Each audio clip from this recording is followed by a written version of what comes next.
Why are we here? Why do we live only to struggle, suffer, and die? This question has echoed through the hearts of humans for millennia, and more than 2,500 years ago, beneath the shade of a Bodhi tree, one man found an answer. His name was Siddhartha Gautama, the one we now call the Buddha. The Buddha's teaching, a radical perspective, an in-depth exploration of dukkha and the illusion of permanence in modern life. When people first hear the Buddha's core teaching, life is dukkha, it can sound deeply pessimistic, even depressing. It challenges the very narratives we've been taught since we were children, that life is supposed to be happy, meaningful, and successful if we just work hard enough. That if we find the right partner, land the right job, or finally achieve that long-awaited dream, everything will fall into place. But Buddhism offers no such promises. In fact, the Buddha dismantles them altogether.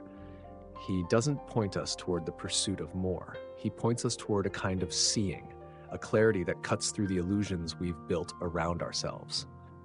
The word dukkha is often translated as suffering, but that barely scratches the surface. It also means unsatisfactoriness, stress, instability, dis-ease. It's the nagging feeling that something is always a little off, even when life looks perfect on the outside. So why is life dukkha? Because everything changes, because everything passes away, because we build our identity, our happiness, our sense of control around things that are fundamentally impermanent, and then we're shocked or devastated when those things slip through our fingers. Chasing shadows. The myth of fulfillment. Let me tell you a personal story. A few years ago, I had what most people would call a good life. I had a well-paying job in a creative industry, a stable relationship, an apartment in a trendy part of town, and a calendar full of travel plans and social events. From the outside, I was thriving, but I remember waking up one morning, a regular Tuesday, and just staring at the ceiling with a kind of weight in my chest I couldn't name. It wasn't sadness exactly, it wasn't anxiety, it was more like hollowness. I'd been chasing every benchmark of success that our culture lays out like a checklist. Career, check. Relationship, check. Fitness, travel, friendships, all checked. And still something felt not right. Something was missing. Or maybe nothing was missing.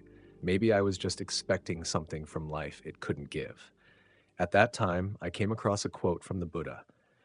You can search throughout the entire universe for someone who is more deserving of your love and affection than you are yourself, and that person is not to be found. That led me deeper into his teachings, and eventually I encountered this core insight. Life is dukkha. It felt like a relief. Not a sad realization, but a truthful one. One that didn't try to sell me anything, didn't promise me the world, didn't shame me for not feeling endlessly joyful. It simply named the tension I had always felt, but never fully understood. Understanding dukkha in daily life. Think about your own life for a moment. Have you ever gotten exactly what you wanted? A new car, a promotion, a relationship, only to feel that the satisfaction faded sooner than expected? That's dukkha. Have you ever tried to hold on to something, a person, a moment, a feeling, and watched it slip away no matter how tightly you clung? That's dukkha. Even the joy we experience contains a seed of suffering because deep down we know it won't last. The meal ends. The vacation is over. The kids grow up. Our bodies age. Everything we hold dear is, by its very nature, impermanent.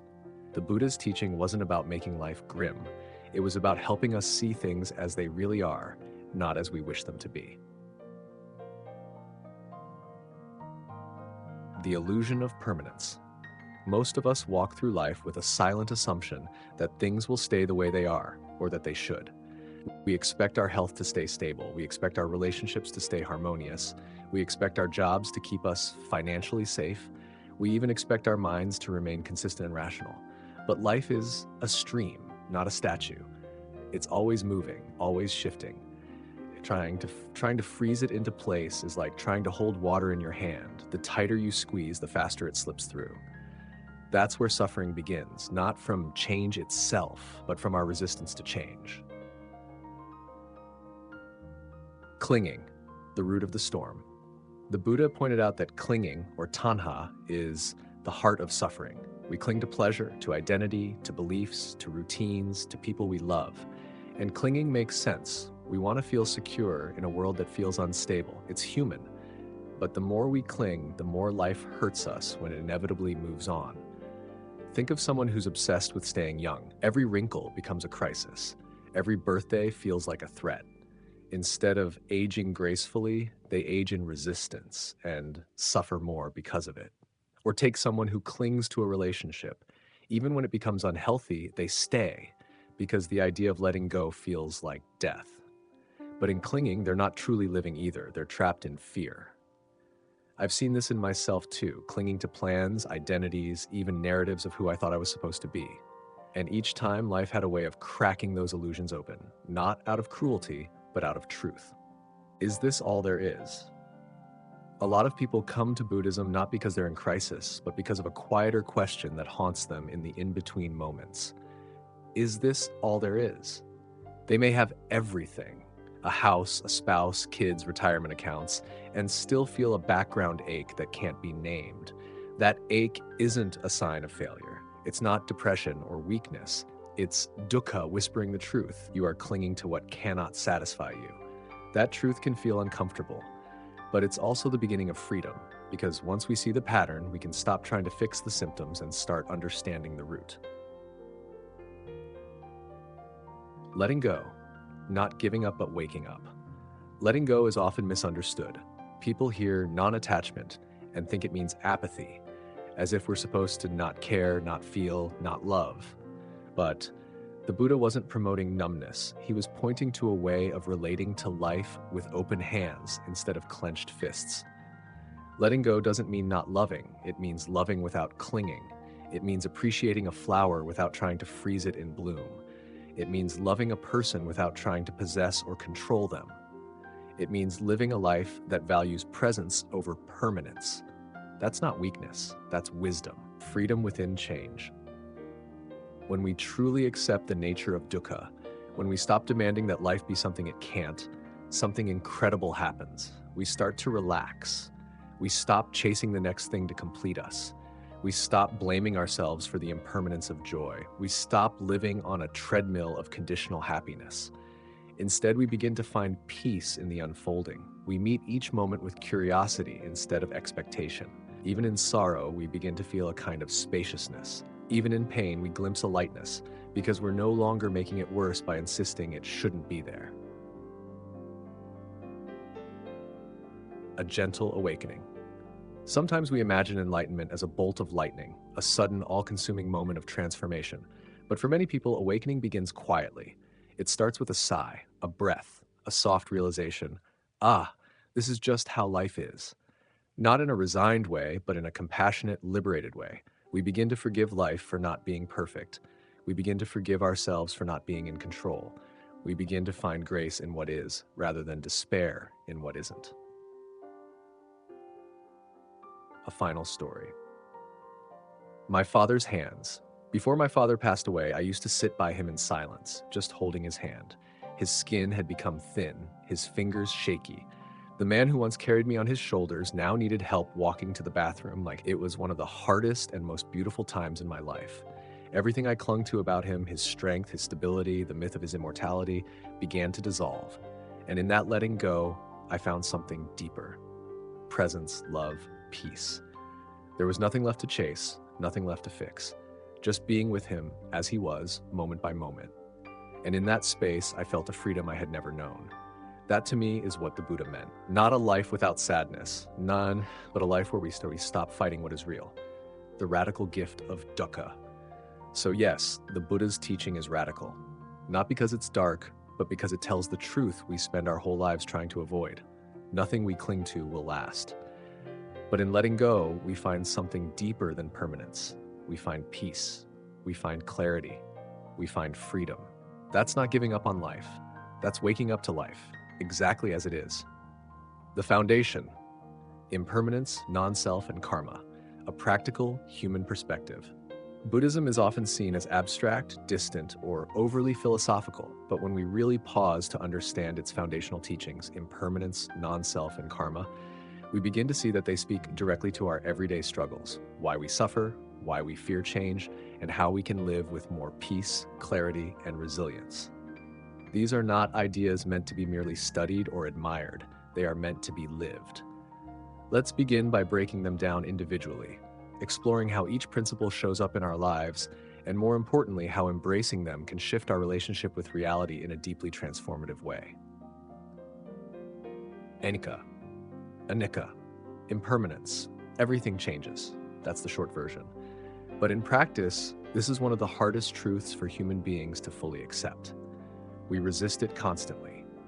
We expect our bodies to stay youthful, our relationships to stay fulfilling, our jobs to stay secure, our loved ones to stay healthy. But everything is in motion. Nothing stays fixed, not even for a moment. I had to learn this the hard way when I lost my first serious relationship. I was in my 20s, head over heels in love, convinced that I had found the person I would marry. We had matching routines, shared books, inside jokes, playlists, even vacation traditions. It felt solid. It felt permanent. Until it wasn't. When it ended, I didn't just lose a relationship, I lost the entire identity I had attached to it. Who was I without our shared life? How do you grieve not just a person, but an entire imagined future? For weeks, I fought the reality of it. I replayed conversations. I looked for signs. I tried to make sense of why something so stable could dissolve so completely. It felt like a betrayal, not just from the person, but from life itself. And then, after many long, painful nights, something inside me finally shifted. I stopped asking, why did this happen to me? And started asking, was I ever promised permanence in the first place? That question cracked something open. The truth is, nothing in nature resists change the way we humans do. Flowers bloom and fade without complaint. Rivers never try to flow backward. Leaves fall from trees in perfect timing, never begging the branch to hold on just a little longer. It's only us, with our memories, attachments, and plans, who suffer from impermanence because we believe things should last. But impermanence is not cruel. It's simply reality. And when we stop resisting it, we begin to find moments of deep peace, even in the heart of loss. Anatta, non-self. Of all the Buddha's teachings, this is perhaps the most radical, the most misunderstood, and the most liberating. There is no fixed, permanent self. We like to think of ourselves as solid, a consistent identity moving through time. I am this kind of person, we say. I don't like that. I'm good at this. I would never do that. We build a whole persona, a brand even, and we work hard to defend it. But who we are is constantly changing. The version of me that's writing this now is different than the one from 5 years ago, and will be different again 5 years from now. Our thoughts change, our preferences evolve, our values shift. Even our memories, the things we think define us, are unreliable, distorted by time and emotion. The idea of a stable self is comforting, but it's a mental construction, a narrative. Let me give you an example. I've always identified as someone who keeps it together. I was the friend who gave advice, the coworker who stayed calm during chaos, the sibling who handled family emergencies. My self-image was built around being emotionally steady and reliable. Then one year, out of nowhere, I experienced my first full-blown panic attack. It was terrifying. My heart raced uncontrollably, my vision blurred, and my thoughts spiraled into catastrophic territory. I thought I was dying. Afterward, I felt not only shaken, but ashamed. That's not who I am, I told myself. I don't panic. I'm not that kind of person. And yet, clearly I was. It took me a long time to stop clinging to that old identity and to see that even my sense of me was impermanent. I wasn't broken, I was just experiencing a different version of mind and body shaped by conditions. That experience didn't define me. It was simply passing through. Anatta reminds us that we are not the fixed center of our lives. We are a flowing process. We are not the waves. We are the ocean moving through them. The freedom here is enormous. When we let go of the rigid idea of who we are, we become more compassionate, more adaptable, and more honest. We also stop taking things so personally. We learn to say, this is happening, but it's not who I am. That's not disempowering, it's liberating. Dukkha. Dukkha, unsatisfactoriness. The third mark of existence ties them all together. Dukkha is often translated as suffering, but it's much more than physical pain. It's the deeper discomfort that comes from craving what we can't keep, avoiding what we can't escape, and misunderstanding the nature of life itself. Dukkha is the unease you feel after achieving a goal and realizing you're still not satisfied. It's the tension of holding on to a moment you wish would never end. It's the restlessness in your chest, even when everything in your life looks fine. In short, dukkha is the result of fighting reality. And here's the kicker. Most of us don't even know we're doing it. We assume this dissatisfaction is normal, a byproduct of not having enough success, money, love, or status. So we double down on our efforts, constantly striving, comparing, performing. But Buddhism says that's not the way out. Trying to fix dukkha with more accomplishments is like trying to quench thirst by drinking salt water. The solution isn't to have more, it's to understand more. When we recognize dukkha for what it is, the natural result of clinging to impermanence and a false self, we begin to soften. We stop running, we sit down, breathe, and meet life as it is. Karma, cause and condition. The three marks of existence would be incomplete without an understanding of karma, not as cosmic justice or punishment, but as the natural unfolding of cause and effect. In modern life, karma is often misunderstood. People use it as a shorthand for revenge or moral accounting. She cheated on him, karma will get her. That's not what Buddhism teaches. In its truest sense, karma is simply the law of cause and effect. Every thought, word, and action plants a seed. Some seeds grow quickly, others take years or decades to bear fruit. But nothing we do is isolated. It all ripples out, shaping our lives and the world around us. This perspective is both humbling and empowering.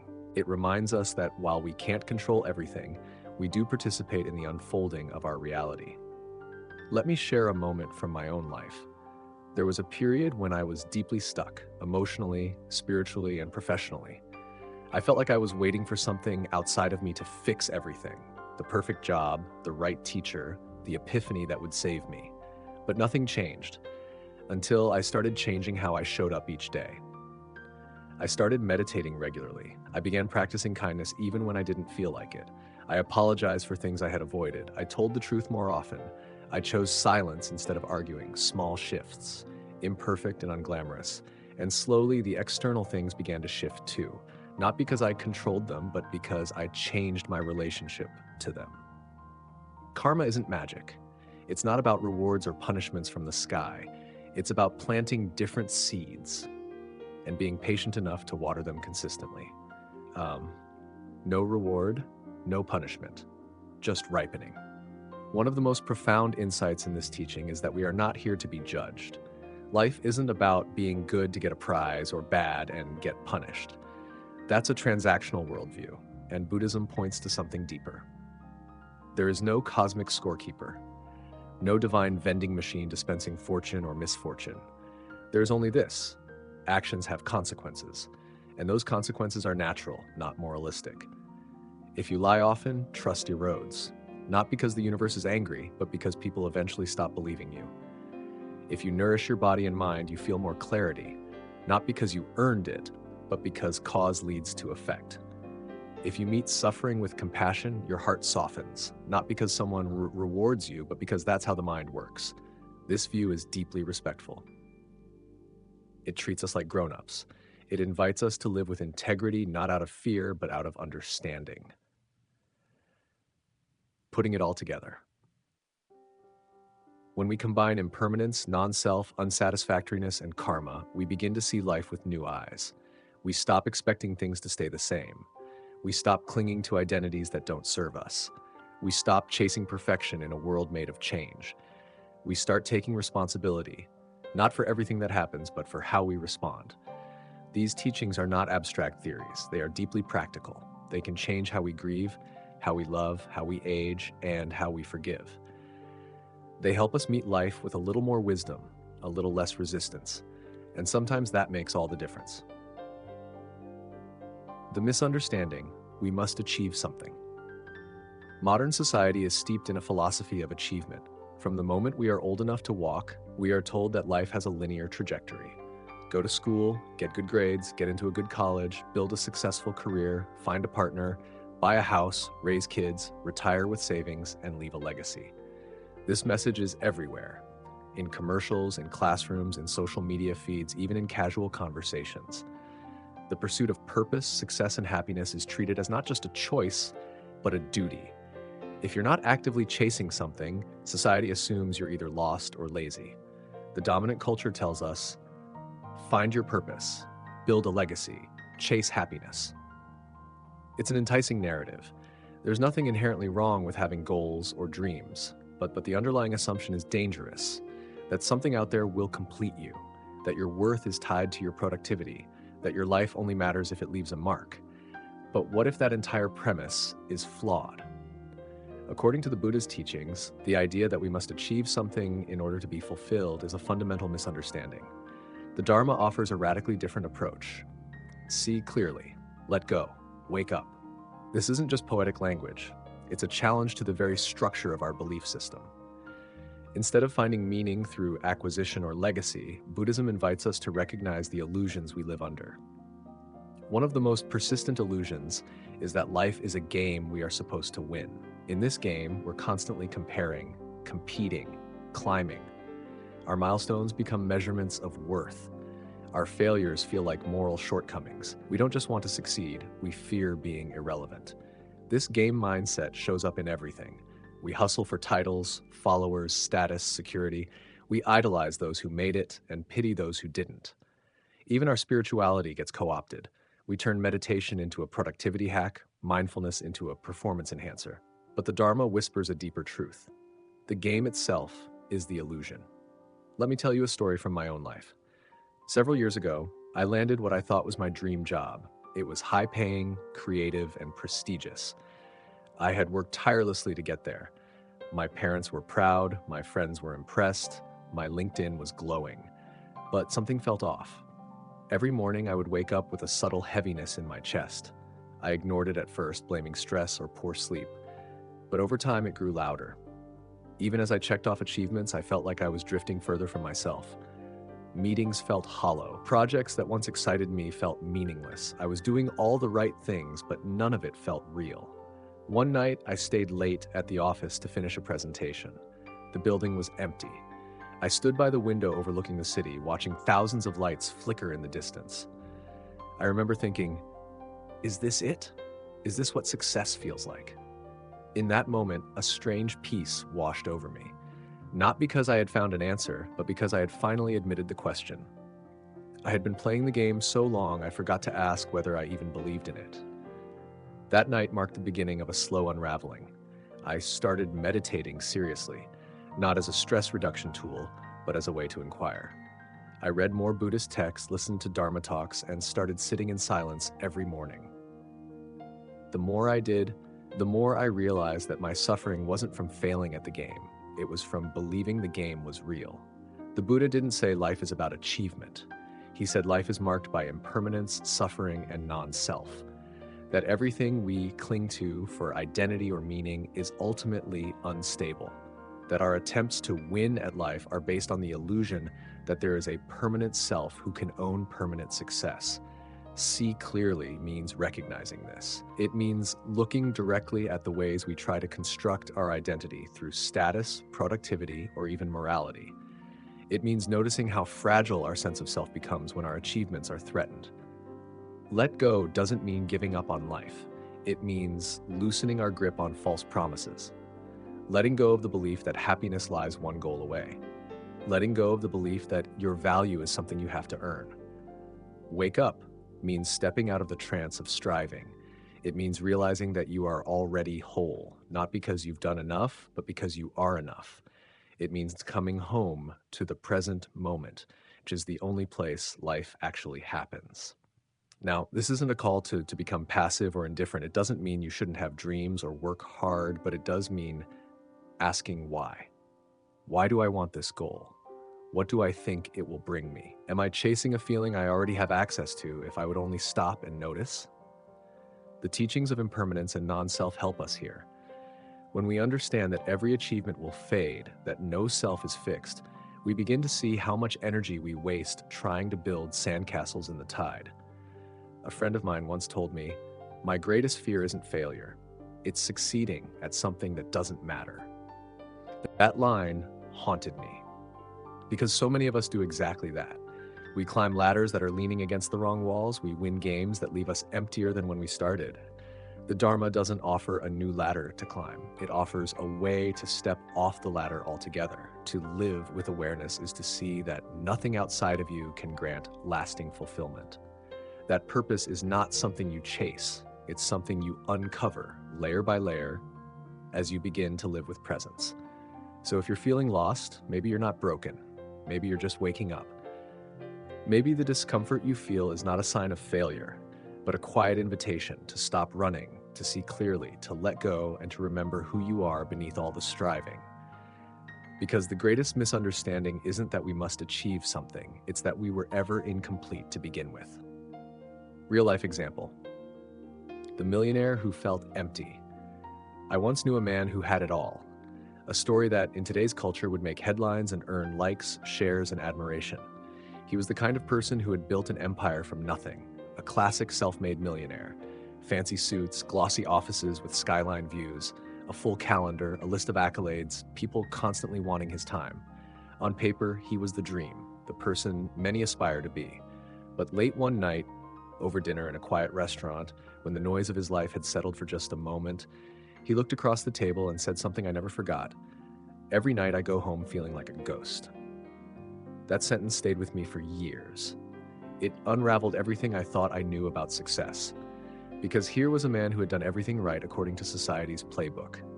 He had money, power, respect. But inside, he felt hollow, disconnected from himself, from life, from any sense of deeper purpose. His confession was more than personal. It was a reflection of something bigger, the emotional bankruptcy that can come with chasing success without stopping to question why. It exposed the lie that achievement automatically leads to fulfillment. In American culture especially, success is practically a religion. We're taught to hustle, grind, push, and compete. We glorify productivity and praise those who never stop. We frame burnout as a badge of honor. And somewhere in that system, we begin to believe that the next goal, the next level, the next raise, the next win will finally bring peace. But peace never comes that way. Because what we're really doing isn't building a meaningful life. We're distracting ourselves from the truth of our lives. That man's story is echoed in countless others. I've seen it in executives, artists, athletes, even spiritual teachers. People who have accomplished everything they set out to do, only to find that they still feel empty. Why? Because success without insight is just distraction. If we don't know who we are or what truly matters, then no amount of external validation can fill that void. We end up chasing the image of happiness instead of cultivating the experience of it. This is where Buddhist teachings offer a radical shift. They invite us to stop measuring life by achievements and start examining the mind that's chasing them. The Buddha didn't teach against success. He taught against illusion. He warned us about becoming attached to things that don't last. And what could be more impermanent than reputation, wealth, or admiration? When I think about that man's face, the way his eyes stared past the window like he wasn't even there, I see someone who had everything except himself. He was living someone else's story, playing a role that had been handed to him, one he never paused to question. And that's the deeper tragedy. Not just that he was unhappy, but that he had never stopped to ask the most important question of all: why am I here? That question terrifies people because it strips away all the noise. It doesn't care about your resume. It doesn't care how many people admire you. It demands honesty, and most of us have been running from that honesty our whole lives. I ran from it too. I used to think I wanted to be a writer because I loved language, but the truth is I also wanted the praise that came with being seen as deep or talented. I used to chase productivity like it was proof of my worth. I didn't realize how much of my identity was built on being impressive to others. Then one year I burned out completely. Not just physically, but existentially. The drive to achieve collapsed. And in the silence that followed, the real questions emerged. They were raw, unsettling, and beautiful. Who am I when I'm not producing? What remains when I stop performing? What do I truly value when no one is watching? That's the beginning of insight. That's when distraction ends. The Buddha taught that we suffer not because life is cruel, but because we misunderstand it. We look for permanence in what is temporary. We seek identity in what is unstable. We search for self in things that are not self. That's what the millionaire did. That's what I did. That's what most of us do. And so the invitation is not to reject success, but to go deeper, to ask constantly, is this mine or someone else's dream? Is this fulfillment or is it escape? Is this what truly matters or just what looks good? Because the worst outcome is not failure. The worst outcome is to succeed at something that doesn't matter. That's what my friend had done. He built a palace, only to realize he had locked himself inside. But there's good news. The door is always open. That man eventually made changes. He started therapy. He took a sabbatical. He began volunteering anonymously. He let go of needing to be seen. Slowly he found meaning, not in achievement, but in attention. Real presence, real connection, real kindness. It didn't happen overnight, but it began the moment he allowed himself to ask the question, why am I here? That question is not a burden, it's a path. And the moment you start walking it, even with doubt, even with fear, you begin to come home to yourself. Buddhist story, the Bodhisattva's choice. The story of the Bodhisattva, Siddhartha Gautama before he became the Buddha, is one of the most powerful narratives in spiritual history. And it resonates not because it is ancient or exotic, but because it is deeply human. A man who had everything walked away, not because he hated life, but because he was no longer willing to live in a dream. Let's not forget who Siddhartha was. He wasn't a wandering monk by birth. He was royalty. He had wealth, power, status, and security. He lived in a palace built to shield him from all the ugliness of the world. Every need was met. Every desire was fulfilled. He had a wife, a newborn son, and every reason to stay. But the story takes a turn the moment he leaves the palace and sees, for the first time, the reality of human existence. An old man, a sick man, and a corpse. In those three encounters, his world crumbled. Not literally, but existentially. The illusion of permanence, the fantasy of control, the myth of eternal youth, all of it dissolved. And here is where his choice becomes radical. He didn't go back inside and try to forget. He didn't deny what he had seen. He didn't cling to comfort. Instead, he walked away. He left the palace, not in bitterness, but in clarity. He left not to escape, but to understand. Not to reject life, but to look at it unflinchingly. And that choice, the choice to face truth rather than hide from it, is what makes Siddhartha's story relevant to us today. We may not live in literal palaces, but most of us live in some version of a bubble. We insulate ourselves from discomfort. We curate our lives through social media. We numb ourselves with distraction. We build routines that help us avoid the deeper questions. Who am I really? What does it mean to live well? What will remain when everything I cling to is gone? There was a time in my own life when these questions stopped being theoretical. I had just gone through a devastating breakup, a job loss, and a health scare all within 6 months. Everything I had used to define myself, my relationship, my career, my body, was suddenly unstable. The emotional pain was intense, but so was the clarity that followed. I remember sitting on my apartment floor late one night, no TV, no music, no phone, just silence. I stared at the walls and thought, this is it. This is the truth. Everything ends. Nothing is guaranteed. And in that moment, I understood something I had only read about before. The suffering wasn't just in the events themselves. It was in my resistance to them. My belief that things should be different. My fantasy that if I worked hard enough or loved deeply enough, I could control life. Like Siddhartha, I had seen old age, sickness, and death, not on the street, but in my own experience. And like him, I had a choice: go back to the illusion or walk into the unknown in search of truth. Choosing the path of inquiry, of spiritual practice, of mindfulness, of honesty, didn't mean abandoning the world. It meant meeting it more fully. It meant letting go of false promises and starting to live in reality. Siddhartha's story reminds us that awakening doesn't begin with comfort. It begins with discomfort we no longer run from. It begins with seeing clearly that the things we try to hold on to are slipping through our fingers anyway. It begins with a willingness to let go of everything that isn't real. His walk into the forest wasn't a retreat, it was an act of courage. He left behind the identities and comforts that had defined him, not to punish himself, but to discover what couldn't be taken away. He wasn't seeking success or salvation. He was seeking freedom. Freedom from what? From ignorance, from delusion, from the constant craving that keeps us running, from the false belief that we can escape suffering by arranging life perfectly. And what did he find? He found that liberation doesn't come from changing the world. It comes from changing how we see the world. He found that the deepest peace arises not when we get what we want, but when we understand why we want so much in the first place. He found that by letting go of the self, he found something larger than self: awareness, compassion, clarity. Most of us won't leave our homes and live in the forest. We don't have to. The point of geography, it's inner orientation. We can live the Bodhisattva's choice right here, in the middle of ordinary life. We can choose to stop numbing and start noticing. We can choose to stop chasing and start observing. We can choose to stop defending our egos and start exploring our minds.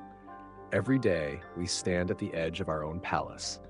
Every day, we have the opportunity to step outside what is familiar and ask what truly matters. And like Siddhartha, we might find that the deepest purpose of life is not to avoid suffering, but to understand it. Not to conquer the world, but to be free from the need to. We walk not away from life, but into it, fully, honestly, without illusion. That is the Bodhisattva's choice, and it can be ours too. The practice. How to walk the path. How do we live with purpose? That's the question that haunted me during one of the most uncertain times of my life. I had just stepped away from a job that no longer aligned with who I was. I didn't have a clear plan. My calendar, once packed with meetings and deadlines, was empty. I had always defined myself by action, by movement, by contribution. So when everything got quiet, the silence was deafening. That's when I turned to the Buddha's teachings, not out of devotion or tradition, but out of necessity. I needed a framework that wasn't built on striving or performing. I needed to learn how to be. The Noble Eightfold Path was familiar to me from books, podcasts, and spiritual circles, but it always felt big, philosophical, something to aspire to, not something to live. Until I heard a teacher break it down simply. It begins with just 3 things: sila, samadhi, and panya. Ethical conduct, mental discipline, wisdom. That simplicity struck me. It was not a to-do list. It was a way to show up in life, moment by moment. Sila, ethical conduct. In modern terms, sila is about how we treat others and ourselves. It means choosing not to harm. It means honesty, responsibility, and restraint. It's not morality in the judgmental finger-pointing sense. It's about integrity, alignment. When I first began reflecting on ethical conduct, I realized how often my actions were shaped by subtle fear. Fear of being misunderstood, fear of missing out, fear of not being enough. I would say yes when I meant no. I would avoid hard conversations. I would compromise small truths to keep the peace. But sila invites a different kind of courage, the courage to live in a way that creates less suffering. It doesn't mean being perfect. It means being aware. Am I speaking from kindness? Am I acting from clarity or reactivity? Am I building or breaking trust? These questions changed my daily life more than any goal ever did, because when our actions are rooted in awareness, our mind begins to settle, and that's where the next step begins. Samadhi, mental discipline. Before I started meditating, I believed I was my thoughts. I thought every opinion, every worry, every internal narrative was me. I didn't know there was a space between thought and awareness. Then I began to sit. At first it was hard. My mind raced. My body ached. I felt impatient, bored, even angry. But I stayed with it. 5 minutes became 10. 10 became 20. I learned to watch the breath, to feel the inhale, the exhale, to notice sounds, sensations, emotions. But most of all, I learned to observe the mind. I watched how quickly it grabbed onto stories, how it replayed old memories like a broken record, how it jumped into the future, trying to solve problems that didn't exist yet, how it criticized, defended, fantasized, judged. And gradually I learned not to fight it, but to sit beside it, to breathe with it. That's samadhi. Not controlling the mind, but befriending it, training it gently, creating spaciousness. In time, my inner world changed. I became less reactive. I listened more. I rushed less.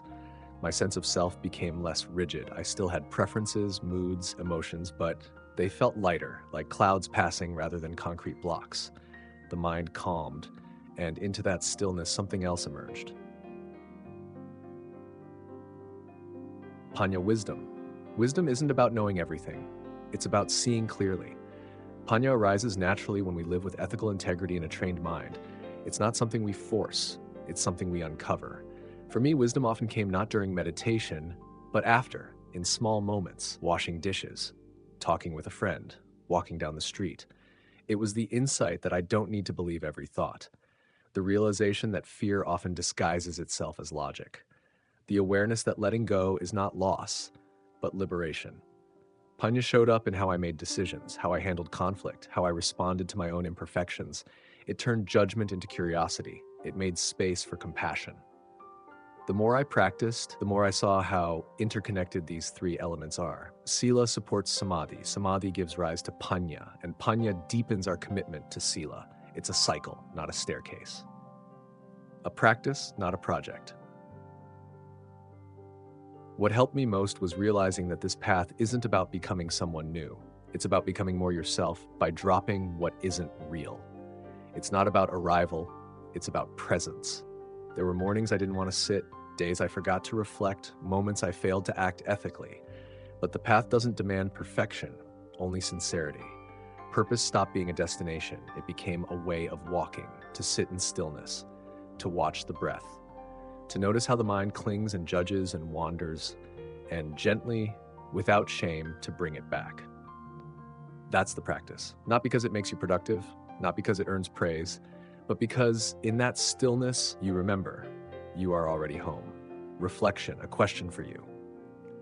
If you had only 7 days to live, what would truly matter? This question isn't meant to be morbid. It's not a gimmick. It's a mirror. And when I first seriously asked myself this, I didn't like what I saw. I had always assumed I was living with purpose. I was productive, responsible, organized. I kept my calendar full, my inbox under control, my goals visible and measurable. I had read the right books, done the right exercises, and even had a journal full of gratitude lists and affirmations. On the surface, everything looked great. But when I really sat down and imagined I had only 1 week left, I was hit with a kind of quiet panic. Not because I was afraid of dying, but because I wasn't sure I truly lived. That question cut through everything. The noise, the planning, the pressure to achieve. It revealed that I had spent so much time preparing for life, I had forgotten to inhabit it. What would I cling to? That part was easy to answer.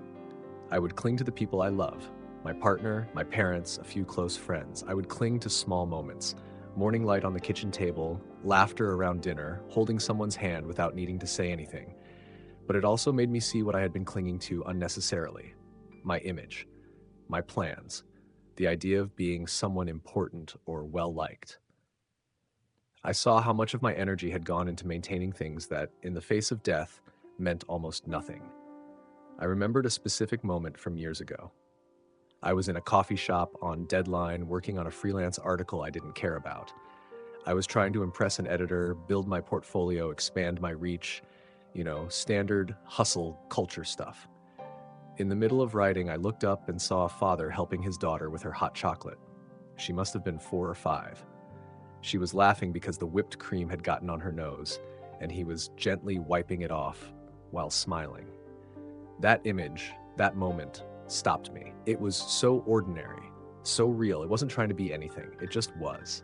I looked back down at my screen and thought, what the hell am I doing? That scene stayed with me, not because I envied the man or wanted kids right away, but because it reminded me of something I had forgotten. Presence. When we ask what we would cling to if we had only 7 days left, what we're really asking is, what is worthy of our attention now? Would I spend those days checking my metrics? Perfecting my resume? Arguing online? Probably not. Would I want to be right or be kind? Would I hold grudges or forgive? Would I keep editing myself for approval or finally speak from the heart? The truth is, when we confront our mortality, we also confront our priorities. But here's what surprised me most when I really sat with this question. It wasn't about doing more. It was about feeling more.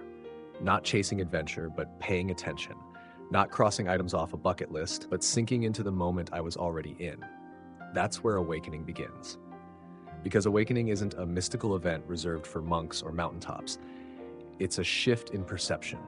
It's seeing what's always been there, what matters, what doesn't, and what we've been asleep to. For me, that meant making some changes. I didn't quit everything and run off to an ashram. I didn't start meditating for 6 hours a day. But I did begin to live more deliberately. I stopped multitasking as much. I said I love you more often. I let silence be part of conversations. I apologized without needing to win. I started asking people how they really were and waited for the real answer. And I asked myself, every few days, if this were one of my last 7, would I be okay with how I'm living it? Not every answer was yes, but asking kept me honest. In Buddhist teachings, reflection on death isn't morbid, it's clarifying. It strips away the trivial and reveals the essential. It reminds us that we don't own time, that every breath is a gift we didn't earn, that every person we love is temporary, that our bodies are aging even now, quietly, inevitably. But instead of making life bleak, this reflection can make life sacred. Because when we stop pretending we have forever, we start paying attention. And when we pay attention, we wake up. So if you had only 7 days to live, what would truly matter? Don't just answer quickly. Sit with it. Let it unsettle you. Let it reorient you. Would you write that email? Would you finish that project? Would you say what you've been holding in for years? Would you finally forgive yourself? Whatever your answer is, maybe that's where your real life begins. And maybe, just maybe, your answer isn't a future event. Maybe it's a choice you can make right now. Closing, a peaceful reminder. We are not here to own the world, but to understand it. That idea stopped me cold the first time I really heard it. Not because it sounded poetic, but because it challenged everything I had been taught to value. Growing up, I learned that life was a game of acquisition. Accumulate knowledge, build a career, secure relationships, build wealth, shape a legacy. It wasn't framed as greed, it was framed as wisdom. Take control of your destiny, create stability, be someone.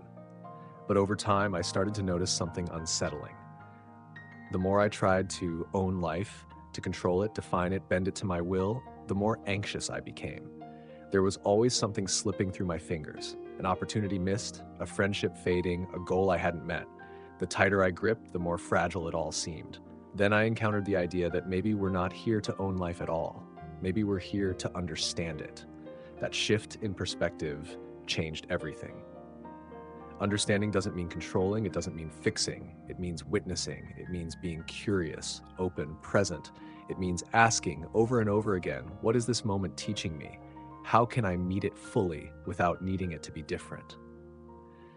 And from there, another radical truth arises. We are not here to become someone, but to awaken from the illusion that we are someone separate, fixed, or in control. That part hit me personally. I'd always had a strong sense of identity, writer, thinker, friend, partner. I took pride in who I was becoming, the way I spoke, the things I believed in. But the deeper I went into meditation and mindfulness, the more I started to question that self. Who is this me I'm defending all the time? What is this identity I'm so afraid to lose? And slowly I realized it was a moving target. The person I was at 20 isn't the person I am at 35. The roles I cling to, they shift. The beliefs I once fought for, they soften. The stories I tell about myself, they change. So what remains, not a fixed identity, but awareness, not a solid self, but a steady seeing. And in that space of witnessing, I began to glimpse a deeper kind of freedom. It wasn't flashy. It wasn't the kind of freedom people post about on Instagram. It was quiet, internal, profound. It was the freedom of not needing to be anyone special. It was the freedom of letting life unfold without constantly editing it. It was the freedom of presence. The Buddha pointed to this over and over again, that the true purpose of life is not to win, succeed, or even find happiness in the traditional sense. The true purpose is to see clearly, love deeply, and walk gently. To see clearly means to drop our filters, our projections, our assumptions. It means to look at life without the lens of, what can I get from this? And instead ask, what is this, really? To love deeply means to move through the world with compassion, not as a strategy, but as a natural response to seeing how fragile and fleeting everything is. It means holding people loosely, forgiving easily, and being willing to stay open even when it hurts. To walk gently means to stop stomping through life like we own it. It means living with reverence, humility, and respect for things as they are. It means reducing harm internally and externally. It means leaving a soft footprint.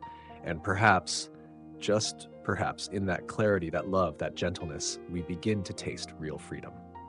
I remember a moment during a retreat when everything became still. I was sitting by a stream, the sun filtering through the trees, And for just a breath, I didn't need anything. I wasn't trying to solve or fix or become. I was just there. And it was enough. That moment didn't last, but the memory of it stayed because it showed me what the teachings are pointing to. Not a perfect life, but a clear one. Not a flawless identity, but a free one. And now, when I get caught up again, when I start chasing or clinging or comparing, I come back to those words. We are not here to own the world, but to understand it. We are not here to become someone, but to awaken. And in that awakening, we don't transcend life. We finally meet it fully, honestly, gently. That is enough. That is freedom.